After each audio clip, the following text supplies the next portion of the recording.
السلام علیکم. ہمارا آج کا ناول ہے آپ اپنے دام میں، جسے لکھا ہے صدف عمر نے.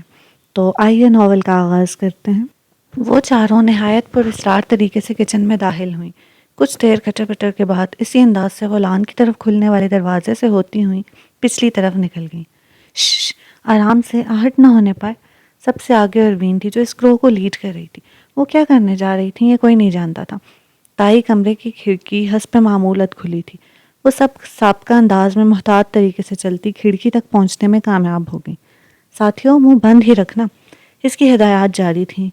باقی تینوں نے فرمانبرداری سے سر ہلا دیا. اب چاروں سکھیاں کھڑکی کے نیچے موجود اندر ہونے والی گفتگو کو کان لگا کر سننے کی کوشش کر رہی تھیں. یہ تائی جان کیا کہہ رہی ہیں؟ مجھے تو کچھ بھی صاف سنائی نہیں دے رہا. ماں نے بے صبری سے سرگوشی کی. خاموش الو کی تم چپ رہو گی تو سنائی دے گا نا. اینی نے سرگوشیانہ انداز میں اسے جھڑک دیا. تب تو اسے بہت چڑھی تھی لیکن بدلہ بعد میں اٹھا رکھا.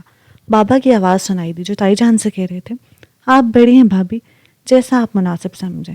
اور ماہا کا دل اچھل کر حلق میں آ گیا. جے بابا، اوہو چپ کرو گدی. اب کے نوین نے بھی چڑھ کر ڈانٹ دیا. مارے حیرت کے ماہا کی آنکھیں ابلنے لگیں. یہ ہر وقت اس کی خوشامد کرنے والی نوین اس کو آنکھیں دکھا رہی ہے. بچوں نمٹ لوں گی تم سب سے بھی. دل ہی دل میں انہیں مخاطب کرتی وہ پھر سے اندر ہونے والی گفتگو سننے کی کوشش کرنے لگی. اور اپنی ان کوششوں میں وہ اس حد تک مصروف و مشغول تھیں کہ انہیں اسرائیل کی آمد کا پتہ ہی نہ چل سکا. کیا ہو رہا ہے؟ سنجیدہ مگر دھاڑ سے مشابہ آواز سن کر وہ چاروں لرز گئیں. اجلت میں روین بی پلٹی مگر وہ یہ بھول گئی تھی کہ باقی سب کا ملبہ بھی اس پر تھا. ٹھک دھڑام کی آواز کے ساتھ اینی پر نوین اور عزت مآب ماہا لڑکتی ہوئی حیدر کے قدموں میں. ایک لمحے کو تو حیدر بھی حیرت زدہ اور سحر زدہ رہ گا. اس کی قدم بوشی کا یہ طریقہ شاید اسے بھایا نہیں تھا. سوگلے پل ہی اس کا پارا جو کم ہی زمین پر ہوتا تھا آسمانوں پر جا پہنچا. کیا کر رہی تھیں تم سب یہاں؟ دانت پیستے ہوئے وہ ماہا کو بالکل ڈریکولا لگا. ہم اینی نے تھوک نگل کر باقی تینوں کو مدد طلب نظروں سے دیکھا تھا اور وہ سب ماں راستین غدارنیاں نظریں پھیر کر ادھر ادھر دیکھنے لگی. یقیناً پھر تم سب لوگ چھپ کر کنسوئیاں لینے کی کوشش کر رہی ہوگی. شرم آنی چاہیے تم لوگوں کو ایسی بچگانہ حرکت کرتے ہوئے.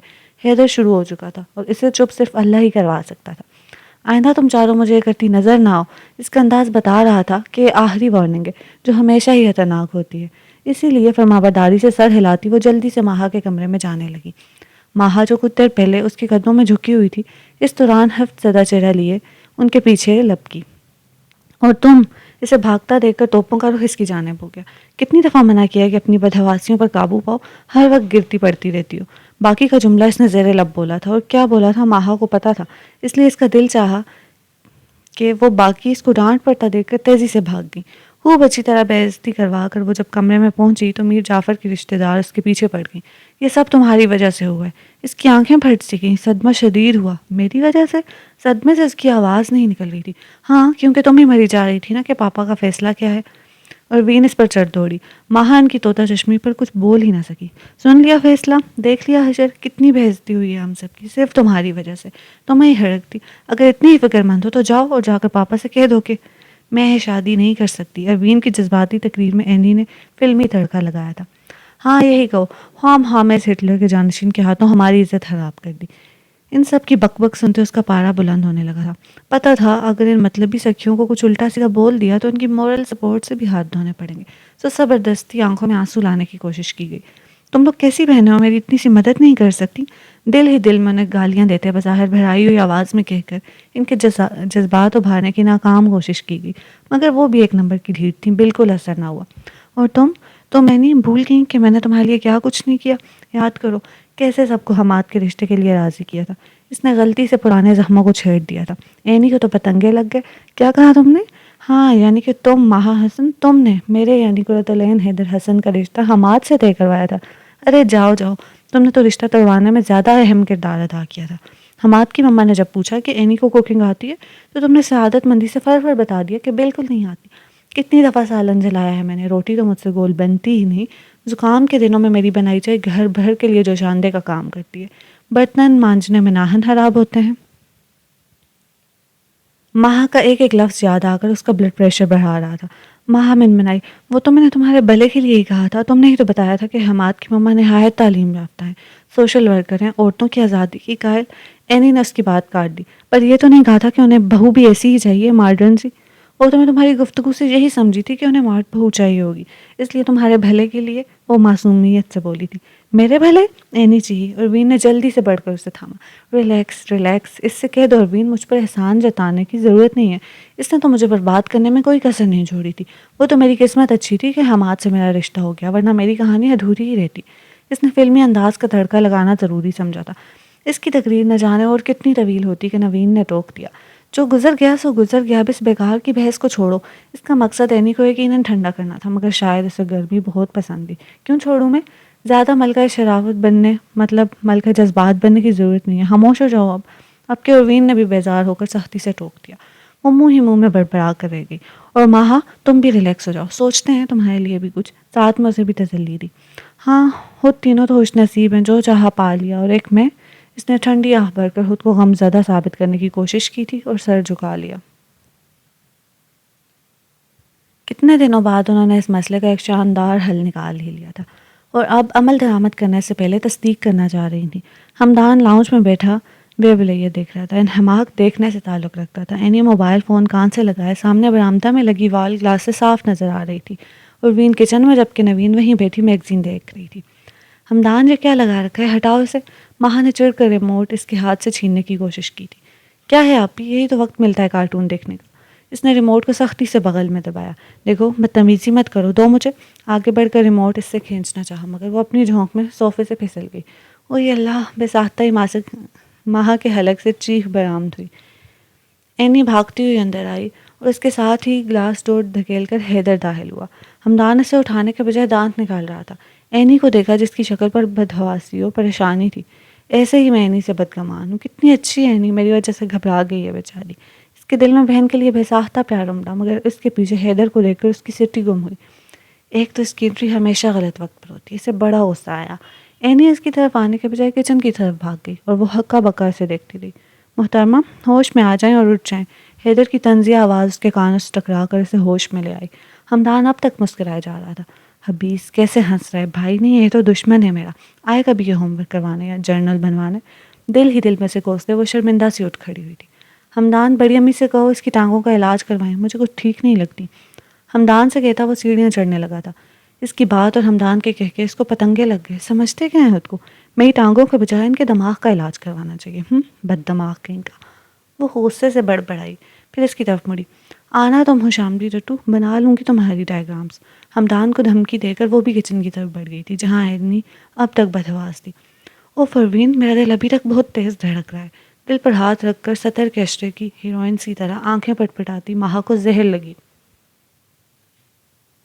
مجھے بڑا ڈر لگ رہا ہے، مجھے خبر ہی نہیں ہوئی کہ حیدر آ گیا۔ نہ جانے میری اور ہمارے کی کتنی باتیں سن لی ہوں گی۔ ہائے ایسے تو یہ سب سخت ناپسند ہے، اسے دیکھ کر تو مجھے کچھ اور سوچا ہی نہیں تھا، بس دوڑی دوڑی اندر آئی کہ کہیں چھپ جاؤں۔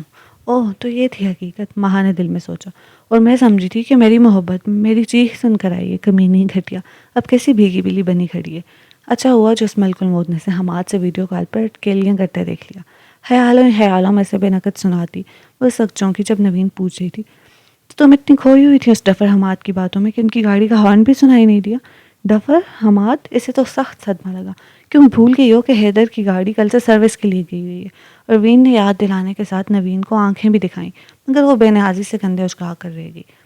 صدمے سے بے حال پھٹی آنکھوں سے نوین کو دیکھتی یعنی اب تک یقین نہیں کر پا رہی تھی کہ اس کے ہیرو جیسے اسمارٹ اور ڈیشنگ فیانسی کو ڈفر کہا گیا تھا۔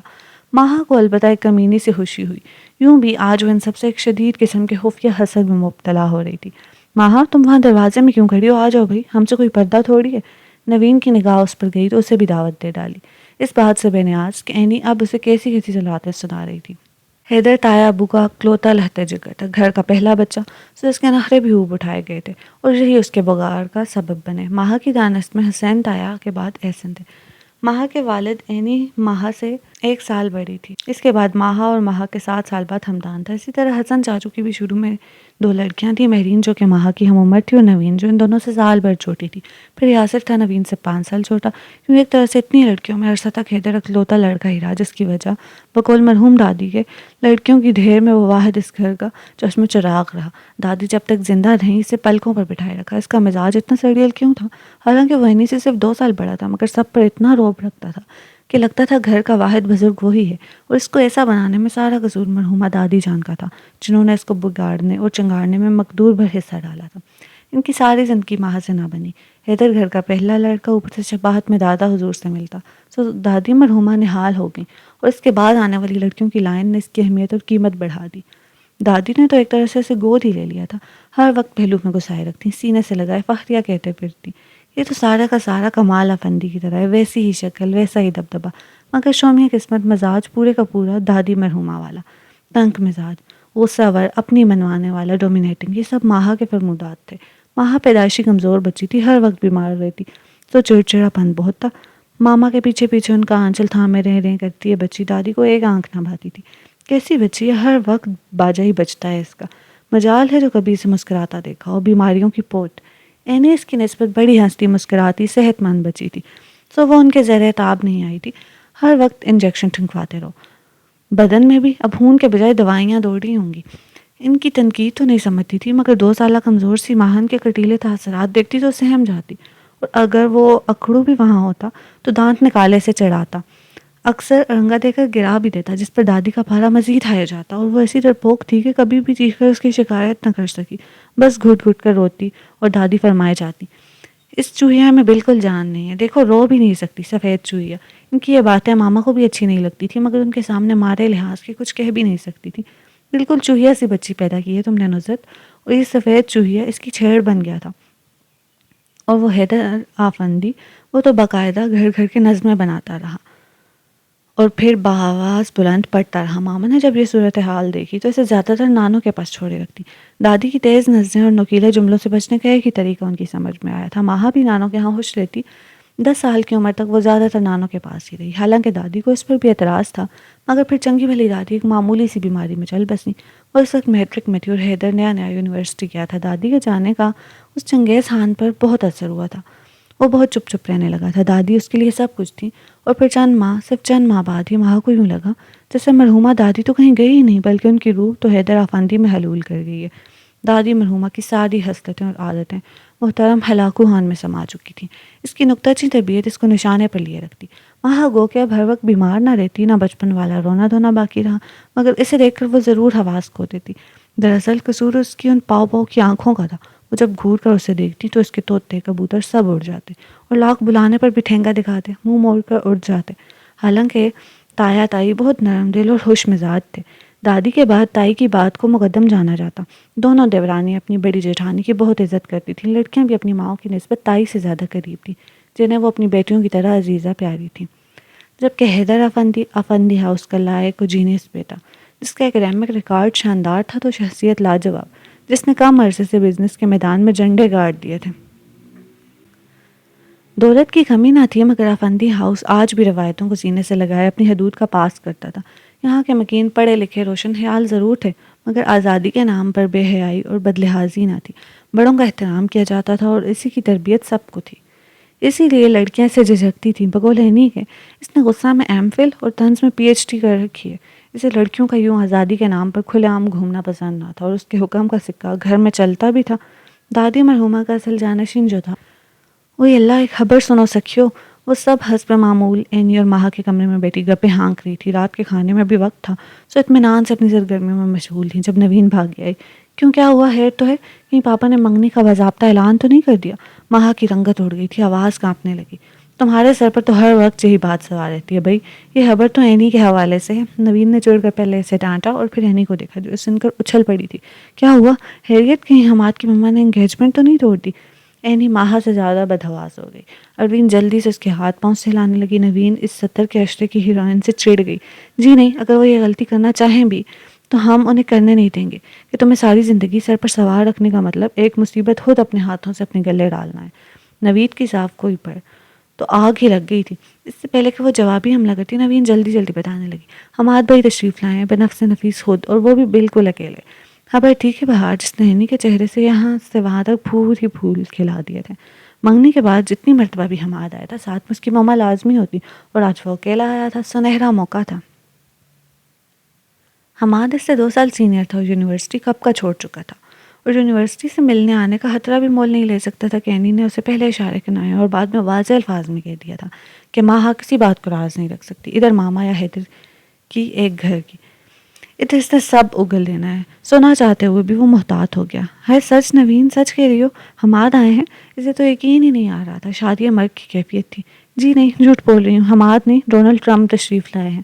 وہ مزید چڑی، مگر اینی نے اس گستاخی پر کچھ نہیں کہا۔ میں ذرا اس سے مل آؤں۔ وہ ایک ہی جست میں بیٹھ ستری۔ اروین بیچاری جواب تک اس کے ہاتھ سے ہلا رہی تھی، اس کی پھرتی پر ہکا بک کرے گی۔ کہاں تو محترمہ گری جا رہی تھی اور کہاں اتنی چستی، واہ کیا اعلیٰ اداکاری کی تھی۔ ابھی وہ دروازے سے نکلنے بھی نہ پائی تھی، نوین کی آواز نے اسے روک لیا۔ جنابہ واپس تشریف لے آئیے، حماد بھائی نیچے حیدر بھائی کے ساتھ تشریف فرما ان کی دانشوری سے مستفید ہو رہے ہیں۔ تائی جی نماز پڑھ رہی ہیں اور باقی تو گھر میں کوئی ہے نہیں۔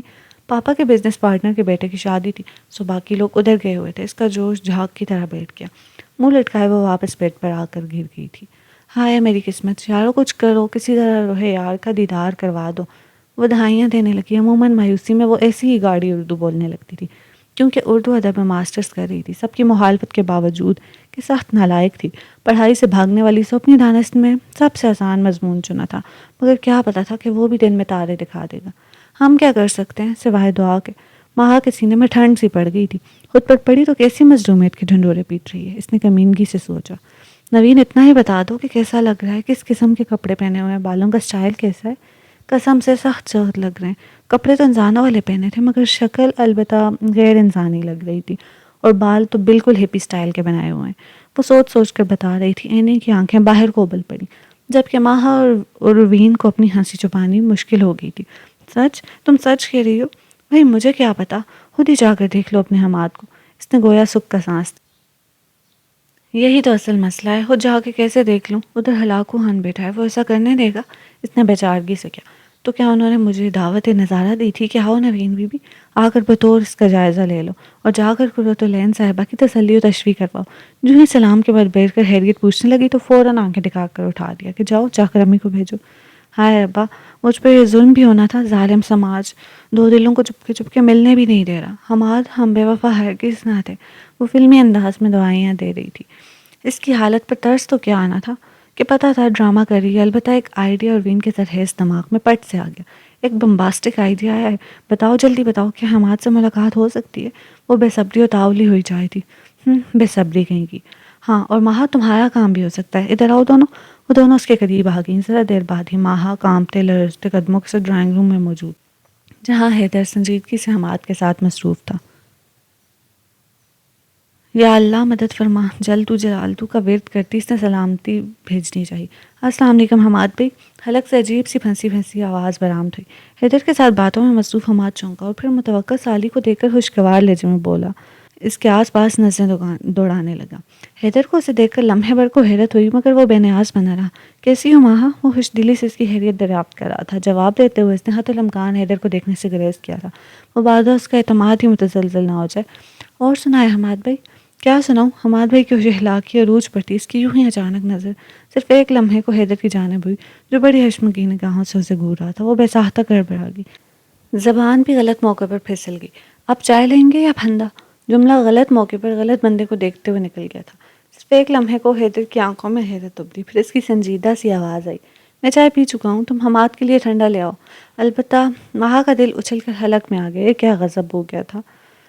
ساری ہوش اخلاقی، ساری بہادری اور رنج ہو گئی تھی۔ وہ جلدی سے اٹھ کھڑی ہوئی اور تیزی سے باہر نکلنے لگی، جب پیچھے سے وہی منحوس آواز آئی، اور ہاں اگر امی نماز سے فارغ ہو گئی ہوں تو انہیں بھی بھیج دینا۔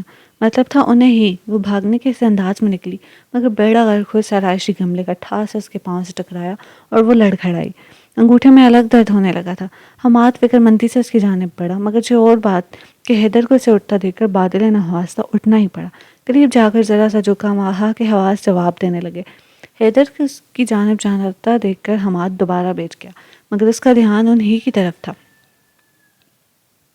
دفع ہو جاؤ اور مجھے دوبارہ کبھی کسی مہمان، خصوصاً اپنے مہمان کے سامنے نظر نہ آؤ۔ تمیز سلیقہ نام کو نہیں تمہیں، دھیمے لہجے میں دانت پیستے ہوئے بول رہا تھا۔ پھر کیا تھا؟ اچانک ہی ماہا سب درد بھول بھال گئی اور دوڑ لگاتی نکلتی چلی گئی۔ اس کے انداز تو حماد کو بھی حیرت میں ڈال رہے تھے۔ حماد کب گیا؟ اینی کی اس سے ملاقات ہوئی کہ نہیں، اسے کچھ پتہ چل نہ سکا۔ جب اینی کمرے میں آئی تو وہ سوتی بن گئی، مگر اینی کی بڑبڑاہٹ صاف سن رہی تھی، جو سارے گھر میں اس کو تلاش کرنے کے بعد اسے اطمینان سے سوتا دیکھ کر اس کی شان میں قصیدے پڑھتی خود بھی سو گئی۔ اگلے دن جب اس نے انہیں سارا واقعہ سنایا تو ان کا دل سر پیٹنے کو چاہا۔ تم کبھی بھی نہیں سدھر سکتی، بھلا گملے سے ٹکرانے کی کیا ضرورت تھی؟ اینی نے غصیلے لہجے میں کہا۔ میں کوئی جان بوجھ کے تھوڑا ہی ٹکرائی تھی، وہ تو اچانک ہی کہیں سے گملہ سامنے آیا اور مجھ سے ٹکر ہو گئی، اس میں میرا کیا قصور؟ وہ روحانسی ہو گئی تھی، انگوٹھا الگ سوجا ہوا تھا اور اوپر سے ان کی تنقیدیں۔ جی ہاں، گملہ تو خود چل کر آیا ہوگا اور بس اد اسرار فرمائش کی ہوگی کہ ماہا ذرا مجھ سے ٹکرا جائیں ٹھا کر کے۔ اینی کے طنز پر نوین نے اسے ٹوک دیا، بس کرو اینی، اب اس مسئلے کا حل سوچو۔ بیچاری ماہا ساری زندگی کیسے ایک سڑیل بندے کے ساتھ گزار سکتی ہے جو بات کرے تو لگے ڈانٹ رہا ہے۔ نوین کی ہمدردی پا کر ماہا نے جھٹ سر جھکا کر مگرمچھ کے آنسو بہانے چاہے، مگر واحد قسمت ہمیشہ ایسے وقت پر دغا دے جاتی ہے۔ ہم کیا سوچیں، ہمت تو اسے خود کرنی ہوگی، اروین بولی، اور آج ہی سے تمہیں جو کچھ کہا جائے اس پر عمل کرنا ہوگا۔ اگر خوشگوار منچاہی زندگی چاہتی ہو تو ہمت پیدا کرو، ڈر کو بھگاؤ، ساری زندگی خوش رہوگی، ورنہ۔ اینی نے بھی سمجھایا۔ بس آج سے ماہا احسن تیار ہو جائے، نوین نے اعلان کیا۔ دل مضبوط رکھو، اس میں تمہاری بھلائی اور تمہارا روشن مستقبل پوشیدہ ہے۔ وہ سب ہی اپنی بولیاں بولتی اسے مضبوط کر رہی تھی۔ کئی گھنٹوں کی مغز ماری کھپائی کے بعد ماہا نے عہد کیا سب کچھ کرے گی، چاہے اس کی جان ہی نہ چلی جائے۔ تینوں لڑکیاں بک تھیں۔ اینی اور حماد ایک دوسرے کو پسند کرتے تھے اور بغیر ظالم سماج آئے منگنی کروا کے دن رات محبت کے نغمے گا رہے تھے۔ پروین کی بات اپنی خالہ زاد سے طے تھی، جو آج کل امریکہ میں مقیم اعلیٰ تعلیم حاصل کر رہا تھا۔ رہ گئی نوین تو اس کے ماموں نے اسے بچپن سے مانگ رکھا تھا، جو اسلام آباد میں رہائش پذیر تھے اور ان کا سپوت BBA کر رہا تھا۔ ہر مہینے 2 مہینے بعد اسلام آباد سے ڈیروں گفٹ نوین کے لیے آتے تھے اور ہر دوسرے دن فون پر اس کی خیریت پوچھی جاتی۔ منگیتر الگ اس کی بے نیازی پر مرا جاتا، کیونکہ نوین بی کو اوچھی حرکتیں جو کہ حماد اور اینی کرتے تھے پسند نہ تھیں۔ وہ سبھی نوین کی قسمت پر باجمات رشک کرتی تھی اور اب صرف ایک پیس بچا تھا جو اپنی طرز کا ایک ہی تھا، اور آج کل اسے ٹھکانے لگانے کے انتظامات کیے جا رہے تھے، اور جس کے ساتھ ٹھکانے لگایا جا رہا تھا اس کے ساتھ ٹھکانے لگنے سے بہتر تھا کہ تھانے لگا دیا جاتا۔ تائی جان کچن میں مصروف تھیں، وہ لاؤنج میں بیٹھی ٹی وی دیکھتی رہی، چپس نمکو کھانے میں مگن تھی۔ ماما چچی کے ساتھ گروسری اسٹور گئی تھی، وہ بڑے انہماک سے ٹی وی دیکھ رہی تھی اور ہیروئن کی مہارت اور غضب کی سمارٹنس پر سر دھن رہی تھی جب سلام کی آواز پر اچھل پڑی۔ خلاف توقع بے وقت حیدر کو دیکھ کر اس کے ہوش اڑ گئے تھے۔ ہڑبڑا کر اس نے ہاتھ میں پکڑے ریموٹ سے چینل بدلنا چاہا، مگر غلطی سے والیوم کا بٹن پش ہو گیا تھا اور آواز مزید اونچی ہو گئی تھی، اور حیرت جو ٹی وی کی طرف متوجہ نہیں تھا مڑ کر اسکرین کو دیکھنے لگا۔ ماہا نے آؤ دیکھا نہ تھا ایک ہی جست میں ٹی وی تک پہنچی اور پاور کا بٹن دبا دیا۔ اس سارے عمل میں وہ ہام کی تھی۔ حیدر کی اس وقت آمد نے رنگ میں بھنگ ڈال دیا تھا۔ اس کی پرتیاں ملاحظہ کرتے حیرت نے ایک سنجیدہ سی نظر اس کے حفظ سر ہوتے چہرے پر ڈالی تھی اور نہ جانے کیوں نظر انداز کر گیا تھا۔ امی کہاں ہیں؟ وہ پوچھ رہا تھا، مگر کس سے؟ ماہا نے تصدیق کے لیے ارد دیکھا۔ آیا وہ اسی سے مخاطب ہے یا کسی اور سے؟ حیدر خلاف معمول بڑے تحمل سے اس کی حرکات دیکھ رہا تھا، جب اچھی طرح یقین کر لینے کے بعد کہ وہ بغیر کسی سابقے لاحقے کے اس سے مخاطب ہے، اس نے کچن کی طرف اشارہ کر دیا۔ وہ بھی خاموشی سے کچن کی جانب بڑھ گیا۔ یا حیرت، ماہا تو بے ہوش ہونے والی تھی، یعنی کہ حیدر افندی نے آج تو نہ کوئی ڈانٹ پلائی تھی نہ ہی طنز کیا۔ الہی، یہ ماجرا کیا ہے؟ طبیعت تو ٹھیک ہے نا چنگیز خان کی؟ یقیناً آج طبیعت ناساز ہے، اسی لیے خلاف عادت سے سب کچھ کر رہے ہیں۔ اس نے وال کلاک کو دیکھا، جہاں 12:30 بج رہے تھے اور وہ تو شام کو آتا تھا۔ وہ انہیں سوچوں میں غلطاؤں پہ مار تھی۔ آج یونیورسٹی سے چھٹی کر لی تھی کیونکہ پڑھائی کر کر کے بقول اس کا دماغ ہل گیا تھا، جو بقول نوین کے پہلے ہی کھسکا ہوا ہے، لہٰذا ذہن کو ریفریش کرنے کے لیے آرام سے گھر میں مزے کر رہی تھی۔ اور اس کی اچانک چھٹی پر سب سے زیادہ خوش اینی تھی۔ اس کا دل چاہ رہا تھا بھنگڑے ڈالے، حماد کو بھی میسج کر کے یونیورسٹی آنے کو کہہ دیا تھا۔ ماہا، تائی جان کی آواز پر وہ خیالوں سے چونکی اور کچن کی طرف چلی آئی۔ جی تائی جان؟ بیٹا جانو، حیدر کی شرٹ پریس کر دو، انہوں نے پیار سے درخواست کی۔ کام والی بھی نظر نہیں آ رہی تھی، نہ جانے کہاں تھی۔ کیا میں؟ اس کے فرشتے کوچ کرنے لگے۔ جتنا وہ اس سے دور بھاگنا چاہتی تھی اتنا ہی اس کے متھے لگنا پڑتا تھا۔ لیکن تائی جان، ان کے کپڑوں کو کیا ہوا ہے؟ ٹھیک ہی تو ہیں؟ وہ ہر قیمت پر حیدر کے کام سے جان چھڑانا چاہتی تھی۔ تائی ہلکا سا مسکرائی۔ دراصل حیدر کو ضروری کام سے اسلام آباد جانا ہے، کہہ تو رہا ہے کہ رات تک آ جائے گا، مگر تم پھر بھی اس سے پوچھ کر احتیاطاً 2-1 سوٹ پیک کر دو۔ مسالہ بھوندے تائی نے ازلی نرم لہجے میں بتایا۔ چاروں ناچار جانا ہی پڑا۔ وہ آج کے منحوس دن کو کوسنے لگی کہ کیوں چھٹی کی اور مفت کی مصیبت مول لے لی۔ دروازے پر ہلکی سی دستک دے کر وہ اندر داخل ہوئی۔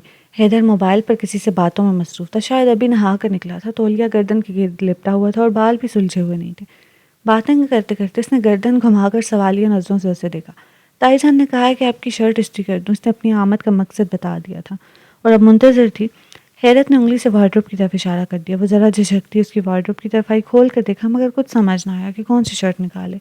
ویسے یہ تو ماننے والی بات تھی کہ اتنی آرگنائزڈ وارڈروب تو ان لڑکیوں کی بھی نہیں تھی۔ واہ جناب سلیقہ مند ہے، سراہنا تو بنتا تھا۔ حیدر گو کے باتیں کر رہا تھا مگر دھیان اسی کی طرف تھا۔ اس کی الجھن محسوس کرتے اس نے فون ذرا سا کان سے ہٹا کر اس کی مشکل آسان کر دی۔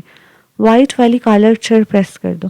اس نے شرٹ نکال لی۔ وہ فون بند کر کے بالکنی میں شاید تولیہ پھیلانے چلا گیا۔ احتیاط سے اس کی شرٹ پریس کر کے وہ کمبل میں لائی تو وہ کہیں نظر نہ آیا۔ ہیں یہ کہاں چلے گئے؟ اس نے سوچا، پھر کھسکنے لگی مگر نگاہ سامنے رکھی سیدھی کے ریک پر پڑی۔ وہ ٹھٹک کر رک گئی۔ اوہ تو یہ مزے ہیں جناب کے، یقیناً نورا فتحی یا نرگس کے ڈانس ہیں۔ دل ہی دل میں سے کمینی سی خوشی ہونے لگی۔ بڑے پارسا بنتے ہیں، اور اندر سے کیا ہیں؟ وہ انہیں الٹنے پلٹنے کی نیت سے ریک تک پہنچی جب پیچھے سے حیدر کی آواز آئی۔ یا وحشت! وہ اچھل پڑی۔ یہ کہاں سے برآمد ہوئے ہیں؟ حالانکہ دیکھ لیا تھا کہ ڈریسنگ سے آمد ہوئی۔ جاؤ اب کھڑی کیوں ہو؟ طوطا چشمی کی حد کرتا اس کو گیٹ لاس کا سگنل دیتی آنکھیں اور تاثرات پر ماہا کے گال بے عزتی کے احساس سے تپ اٹھے۔ اس نے ایک خونخوار نظر اس بدتمیز پر ڈالی جو اب شرٹ کی کفس بند کر رہا تھا اور غصے سے کمرے سے نکل گئی۔ ایل مینرڈ بدتمیز! دل ہی دل میں سے القابات سے نوازتی وہ نیچے جہاں دونوں خواتین تشریف لا چکی تھیں۔ چچی نے اس کے پھولے چہرے کو دیکھا تو پوچھنے لگی، کچھ نہیں چچی جان، بس کسی کا خیال آ گیا تو آگ لگی۔ خیر ہو بھئی، ایسی کون سی ہستی ہے جس کا خیال بھی جلا دیتا ہے؟ پھر تو سردی میں خوب یاد کرنا تاکہ آگ تاپ سب کو۔ انہوں نے شریر انداز میں مشورہ دیا۔ وہ بڑی زندہ دل تھیں، وہ مسکرا پڑی۔ مشورے کا شکریہ، عمل کروں گی۔ یہ بتائیں اتنی دیر کیوں لگا دی؟ کیا کیا خریدا ہے؟ ماما بھی فریش ہو کر آ گئیں۔ وہ ان کی لائی اشیاء دیکھنے لگی۔ ان سب کے آنے پر یہ سارا قصہ گوش گزار کیا گیا تو وہ اسے تسلی دینے لگی۔ ویسے ماہا یار تم بہت ڈرپوک ہو، تم بھی سنا دیتی موصوف کو، ذرا پتہ چلتا انہیں کہ بے عزت ہو کر کیسا لگتا ہے۔ نوین نے مشورہ دیا۔ اور نہیں تو کیا، موصوف بہت ہی اونچی شے سمجھتے ہیں خود کو، احسان فراموش کہیں کے۔ اینی کو بھی بہن کی بے عزتی بری لگی تھی۔ میں سنا دیتی تو مجھے جواباً کیا کچھ برداشت کرنا پڑتا۔ اگر اتنی ہی ہمت ہے تو تم لوگ کیوں نہیں کہہ دیتی؟ ہاں مجھے الٹے سیدھے مشورے دینے کی ضرورت نہیں ہے۔ ایک تو تم سے ہمدردی کر رہے ہیں اور تم الٹا ناراض ہو رہی ہو۔ بہن کی محبت سب بھول بھال گئی تھی۔ اینی برا مان گئی۔ ویسے ماہا تم کو یقین ہے کہ وہ سیدھی جیسی ویسی تھی؟ مطلب پروین تو کسی اور ہی سوچ میں تھی۔ 100% اس نے یقین سے کہا۔ ہو سکتا ہے وہ اسلامی درس کی ہوں، تمہیں غلط فہمی ہوئی ہو۔ پروین کو یقین نہیں آ رہا تھا۔ دراصل حیدر کا ٹیسٹ ایسا نہیں تھا ناچ گانے دیکھنے والا۔ اچھا درس کی سیریز کو کوئی اتنا لپاٹ کر رکھتا ہے بھلا؟ یقیناً ایسی ویسی ہی ہوں گی۔ مطلب کیا ہے تمہارا؟ اگر اتنی لپیٹ کر رکھی ہوئی تھیں تو تمہیں نظر کیسے آ گئیں؟ نوین نے بھی طنز کیا۔ مت کرو یقین، دوسروں کو نصیحت خود میاں فصیحت، یہاں وہ والا معاملہ ہے۔ اس کا یقین پختہ تھا۔ پروین 2 کپ چائے بنا کر ہمدان کے ہاتھ بھیج دو۔ ملک الموت کی آواز پر وہ سب بے اختیار پلٹی تھی۔ وہ کچن کے دروازے پر کھڑا تھا۔ اس کے گمبھیر تاثرات دیکھ کر اندازہ لگانا مشکل ہو رہا تھا کہ موصوف کیا کچھ سن چکے ہیں۔ آپ حیدر بھائی، آپ کب آئے؟ ہوش پہلے اینی کو آیا، ہکلاتے ہوئے پوچھا، کیونکہ آخری مصدقہ اطلاع کے مطابق تو موصوف ٹیک آف کر چکے تھے۔ میں گیا کب تھا؟ پلیز 2 کپ چائے، اسی انداز میں کہتا وہ مڑ گیا۔ ہیں یہ کیسے؟ ماہا کو تو ڈر لگ رہا تھا، اس کے آواز ساتھ چھوڑ رہے تھے۔ سب اسے غصہ سے دیکھنے لگی۔ نہ جانے کب آئے ہوں، کیا کچھ سنا ہو؟ ماہا تیری تو خیر نہیں۔ نوین کو اس سے البتہ ہمدردی ہو رہی تھی اور اسے اپنے گلے میں پھانسی کا پندہ صاف نظر آ رہا تھا۔ اپنی جوان مرگی پر ابھی سے اس پر رکت طاری ہو رہی تھی۔ ایک ضروری دوست کے آ جانے کی وجہ سے اس کا جانا ڈیلے ہو گیا تھا۔ وہ اس کے ساتھ کوئی نیا پروجیکٹ شروع کر رہا تھا۔ 4 بجے وہ اسلام آباد کے لیے نکل گیا۔ سب کے بہلانے اور سمجھانے پر وہ بھی مطمئن ہو گئی تھی۔ یقیناً اس نے کچھ نہیں سنا تھا۔ سو رات کو وہ سب کالونی کی واک پر نکل گئیں۔ سمندری ٹھنڈی ہوائیں ہٹکیلیاں کرتی موڈ خوشگوار کر گئیں۔ واک کرتے وہ سب مین روڈ تک نکل آئیں۔ آئس کریم پارلر سینی نے سب کو ان کی من پسند آئس کریم کھلائی۔ پھر گپ شپ کرتی وہ اطمینان سے گھر آئیں اور لاؤنج میں حیدر کو دیکھ کر ساخت ہو گئیں۔ آج کا دن ہی خراب تھا، جو بار بار سارے اندازے غلط ہو رہے تھے۔ ڈرتے ڈرتے کلاک کی جانب نگاہ کی 12 بج چکے تھے۔ وہ ہمدان اور یاسر کو بھی ساتھ لے کر نہیں گئی تھیں، بلکہ زبردستی ڈانٹ کر انہیں گھر میں بٹھا دیا تھا۔ اور حیدر کو تفریح پر کوئی اعتراض نہ تھا، مگر جو ان سب کا اتنی رات گئے اکیلے گھومنا پسند نہیں تھا۔ حیدر نے تو خیر صرف نظروں سے ہی وارننگ دی تھی، مگر مما اور چاچو نے تو خوب ڈانٹا۔ حمدان اور یاسر دانتوں کی نمائش کرتے اس ساری صورتحال سے لطف اندوز ہو رہے تھے کہ ان دو معصوموں کو کیسے زبردستی گھر پر چھوڑ دیا گیا تھا۔ آخرکار تایا اور تائی کی مداخلت سے انہیں رہائی نصیب ہوئی اور انہوں نے شکر کا کلمہ پڑھتے اپنے ٹھکانوں کا رخ کیا۔ چچی جی لاؤنج میں کپڑے پھیلائے بیٹھی تھی، تائی اور ماما بھی موجود تھیں۔ یہ سوٹ مجھے اچھے لگے تھے تو میں نے خرید لیے، دیکھیے بھابھی اچھے ہیں نا؟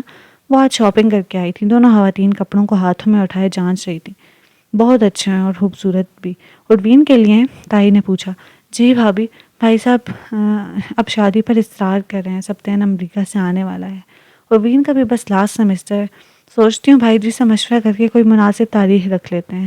چاچی کے بھائی کی اپنی کنسلٹنگ فرم تھی، جمع جمایا بزنس تھا۔ اروین اور اینی دونوں کی شادی اکٹھی کریں گے۔ حسین نے سوچ لیا ہے۔ احسن بھی یہی کہہ رہے تھے بھابھی، حماد کے گھر والے بھی تقاضا کر رہے ہیں۔ تائی نے سر ہلایا۔ اور ماہا کا معاملہ بھی اگر نپٹا لیا جائے؟ تائی نے ماما کو دیکھا، انہوں نے بھی تائید کی۔ اللہ بچیوں کے نصیب اچھے کرے، انہیں اپنے گھروں میں خوش آباد رکھے۔ تائی کی دعا پر انہوں نے دل میں آمین کہا۔ اور یہ سب سنتی نوین کو یقین ہو گیا کہ ماہا کا وقت پورا ہو چکا ہے۔ ماہا تو خود پریشان تھی۔ ماما نے اب تک اس سلسلے میں کوئی بات ہی نہیں کی تھی کہ وہ کوئی رائے دے سکتی ہے، اعتراض اٹھاتی، اور یہی بات اسے ڈپریس کر رہی تھی۔ ہائے تیرا کیا بنے گا ماہا احسن؟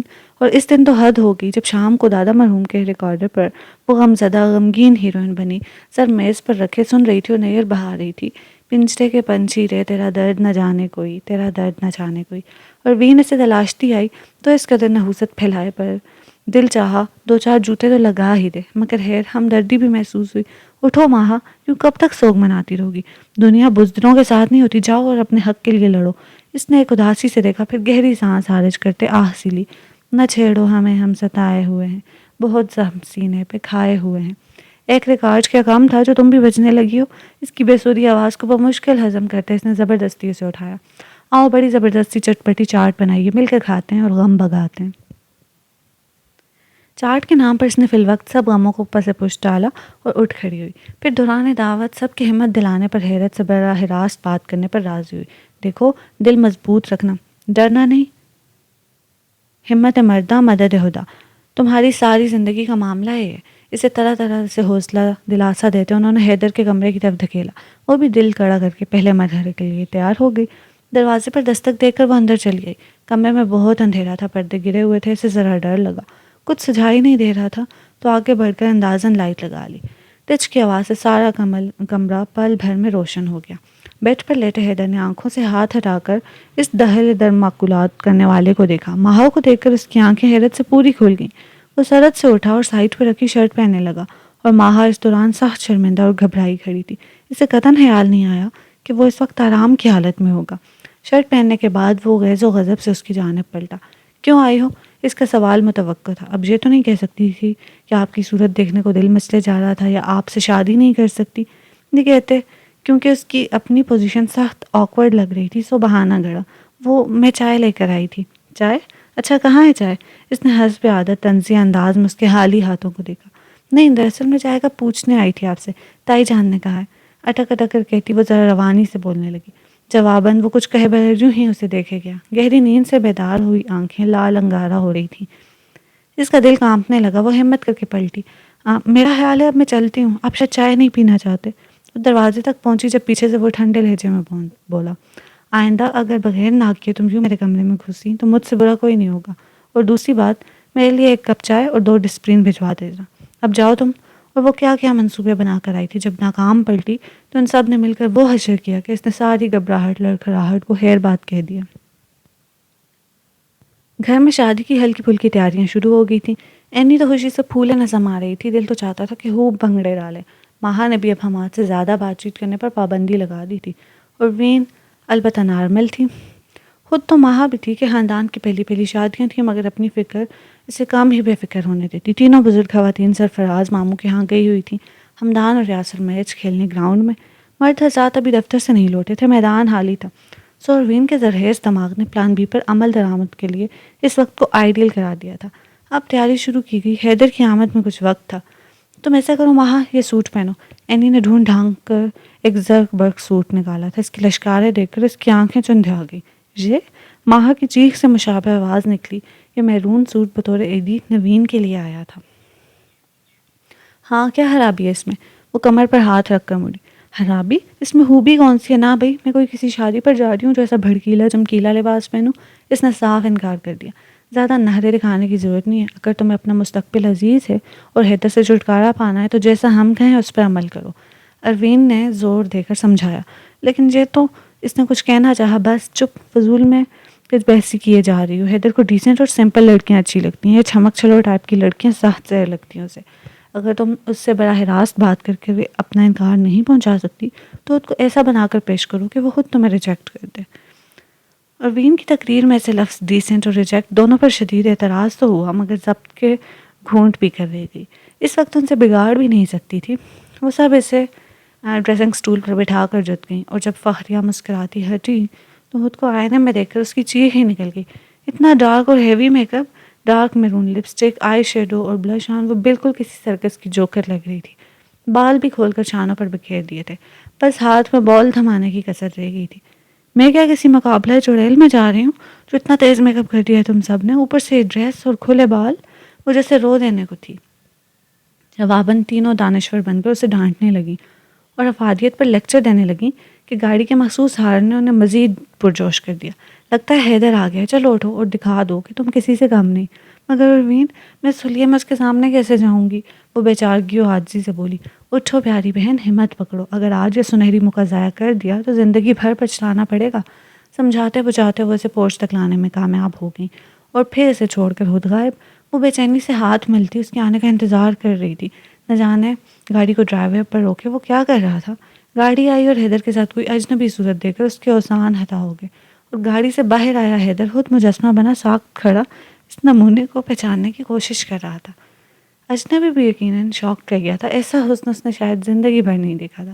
اس کے پسینے پھوٹنے لگے۔ وہ بدتمیز خود تو گدھے کے سر سے سینگ کی طرح غائب ہو گئی تھی اور مجھے اس عجیب و غریب صورتحال میں چھوڑ گئی ہیں۔ کیا کرے کیا نہ کرے؟ اس نے عقل استعمال کرتے ہوئے سلام جھاڑا۔ السلام علیکم بھائی جان۔ تمام برداری اور تابعداری کے ریکارڈ توڑتے اس نے سلام کیا اور تیزی سے دروازے کی طرف مڑی۔ بھاگنے میں ہی عافیت تھی، مگر بیڑا غرق اینی کی ہائی ہیل لڑکھڑاتی مگر خود کو سہارا دینے کے لیے پیچھے آتے حیدر کا بازو تھاما اور شاید کچھ زیادہ ہی زور سے پکڑ لیا تھا کہ اس کے لمبے ناخن اس کے بازوؤں میں کھپ سے گئے۔ حیدر، ہو از شی؟ وہ دوسرا گدھے حیدر سے پوچھ رہا تھا۔ حیدر نے اس کا ہاتھ سرد سے ہٹایا اور مڑا۔ اس کے یوں بے دردی سے ہاتھ چٹکنے پر وہ دوبارہ لڑکھڑائی، مگر جلد ہی سنبھل گئی۔ وہ کون تھا؟ ماہا نے اسے کبھی نہیں دیکھا تھا۔ وہ منظر سے فوراً غائب ہو گئی۔ اندر آ کر اسے خود پر بھی سخت غصہ آیا جو یہ بیوقوفانہ حرکتیں ان تینوں کے کہنے پر کر رہی ہے۔ رات تک وہ اپنے کمرے میں بند رہی۔ ماما کے بہت کہنے پر وہ کھانے کے لیے نہیں نکلی۔ حیدر کا کوئی دوست آیا تھا جس نے ڈنر ادھر ہی کیا تھا۔ ان سب کو بھی اس صورتحال کا اندازہ نہ تھا۔ اب اسے تسلی دیے جا رہی تھی۔ پاپا خود آیا اس کے کمرے میں۔ وہ طبیعت کی خرابی کا بہانہ کر کے انہیں بھی ٹال گئی۔ اس ہلاکو خان کا سامنا کرنا بڑے دل گردے کا کام تھا آج۔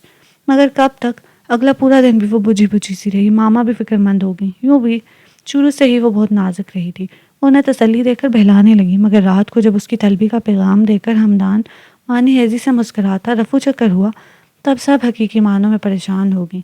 وہ یہ پیغام نظر انداز کرنا چاہتی تھی، مگر جب یاسر بھی آیا تو اسے مجبوراً جانا پڑا۔ کمرہ وہی تھا اور جج بھی وہی۔ ڈھیٹ بنی رہنا، کھا نہیں جائے گا تمہیں۔ اینی کی نصیحت یاد آئی تو ذرا حوصلہ بڑھا۔ حیدر کرسی سے اٹھا اور اس کے مقابل کھڑا ہو گیا۔ بغور اس کا جائزہ لیتے اس نے ایک ایک لفظ پر زور دے کر پوچھا، اس سب ڈرامے کا مقصد کیا تھا؟ کس ڈرامے کا؟ بھیگی مرغی جیسی آواز نکلی تو خود پر غصہ آیا۔ بہادر بنو ماہا، اس نے خود کو ڈانٹا اور حیدر کو دیکھا جو جواب طلب انداز میں اسے ہی دیکھ رہا تھا۔ وہی ڈرامہ جو تم نے میرے آنے پر کیا تھا کل پر زور دیا گیا۔ مگر میں تو اس وقت کوئی ڈرامہ نہیں دیکھ رہی تھی۔ ڈھٹائی زندہ باد، اس نے سوچا۔ میں ٹی وی والے ڈرامے کی بات نہیں کر رہا۔ وہ بھی بڑے تحمل و سکون سے بول رہا تھا۔ جی میں سمجھی نہیں، اس نے معصومیت سے آنکھیں پٹپٹائی۔ دیکھو ماہا، میری نرمی کا ناجائز فائدہ مت اٹھاؤ، اس کا ضبط جواب دینے لگا تھا اور اسے زج کرتی ماہا کی بہادری بھی بس رخصتی چاہتی تھی کہ اتنے میں فارن ہیڈ پہنچی۔ حیدر بھائی، وہ ماما بلا رہی ہیں اسے۔ اینی آگے بڑھی۔ اس کا فون آیا ہے، بہت ضروری۔ اس کی فرینڈ کی پرنانی کا انتقال ہو گیا ہے اور اس خوشی میں کل ایک فنکشن ہے، اسی کی تیاری کرنی ہے۔ اچھا خدا حافظ، چلو ماہا۔ اروین اینی الٹا سیدھا بولتی افراتفری میں اسے ہانک کر لے گئی، ایسے کہ وہ جینیس ہٹلر بھی ہکا بکا کھڑا رہ گیا۔ معاملہ کیا تھا سمجھا ہی نہیں۔ دونوں لڑکیوں کی ڈیٹ فکس ہونے والی تھی اور گھر میں کام بہت بڑھ گئے تھے۔ وہ بھی سب بھول بھال کر تیاریوں میں لگی ہوئی تھی۔ سوچ لیا تھا کہ جو ہوگا دیکھا جائے گا، صاف انکار کر کے پلٹی۔ چچی جان کے کمرے میں وہ لیٹی تھی کیونکہ ابھی ان کے ساتھ اس نے کافی کام کروایا تھا۔ اتوار کو حماد اور سبطین کی فیملی ڈنر پر انوائٹڈ تھی۔ اسی دن ڈیٹ فکس ہونی تھی۔ چچی جان نے ابھی سے خریداری شروع کر رکھی تھی۔ ابھی بھی وہ ان چیزوں کی لسٹ بناتی اور جو مزید آنا تھا ان کی لسٹ بنا کر فارغ ہوئی تھی۔ نوین تائی جان کے ساتھ لگی ہوئی تھی۔ اینی اور اروین دونوں اپنے بوتھے سنوارنے پارلر گئی ہوئی تھی۔ حالانکہ نوین نے کہا بھی حماد اس چہرے کو روزانہ 100 بار دیکھتا ہے، ایویں فضول میں پیسے خرچ کر رہی ہو خود پر، مگر آج کل وہ کم ہی کسی کی بات مانتی تھی۔ ماما اسے تلاش کرتی اندر آئیں۔ کتنی آوازیں دے ڈالی، مگر تم جہاں چھپی بیٹھی ہو؟ وہ انہیں دیکھ کر اٹھ گئی تھی۔ کوئی کام تھا آپ کو؟ کام تو نہیں، مگر ایک ضروری بات کرنی ہے تم سے۔ اس کے قریب بیٹھے انہوں نے محبت سے اسے دیکھا۔ وہ ان کے کندھے سے سر ٹکا گئی۔ جی بولیے، سن رہی ہوں۔ بیٹیاں کتنی جلدی بڑی ہو جاتی ہیں، دیکھو تو ذرا، کل کی بات ہے جب تم اور اینی اتنی سی میری گود میں تھیں، اور آج؟ ان کی آنکھوں میں نمی چمکی۔ وہ بے اختیار ان کے گرد بازو کا حلقہ بنا گئی۔ اداس مت ہو ماما، میں تو ہوں گی نا آپ کے پاس۔ ہاں، اب لگتا ہے کہ تم میرے پاس، میرے قریب ہمیشہ رہ سکو گی۔ ان کی بات پر وہ ناسمجھی سے انہیں دیکھنے لگی۔ بات یہ ہے ماہا کہ حیدر کے ایک فرینڈ کا پروپوزل آنے والا تھا تمہارے لیے۔ تمہیں اگر یاد ہو تو اکبر بھائی کے گھر میلاد کے فنکشن میں ہماری ملاقات تمہارے پاپا کے فرینڈ کی فیملی سے ہوئی تھی۔ انہوں نے یاد دلایا، اسے بھی یاد آ گیا۔ وہ ڈیسنٹ سی آنٹی جو لندن سے آئی تھی، ان کا بیٹا ہوتا ہے لندن میں، بزنس کرتا ہے، بہت اچھی فیملی تھی، مگر نہ جانے کیوں بھابھی نے انہیں انکار کر دیا۔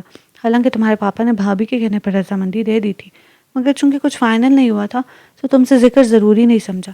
او اچھا، تو وہ میٹنگ اسی سلسلے میں تھی، مگر تائی نے انکار کیوں کر دیا؟ وہ سمجھ گئی کہ انہیں حیدر کو لے کر غلط فہمی ہوئی تھی۔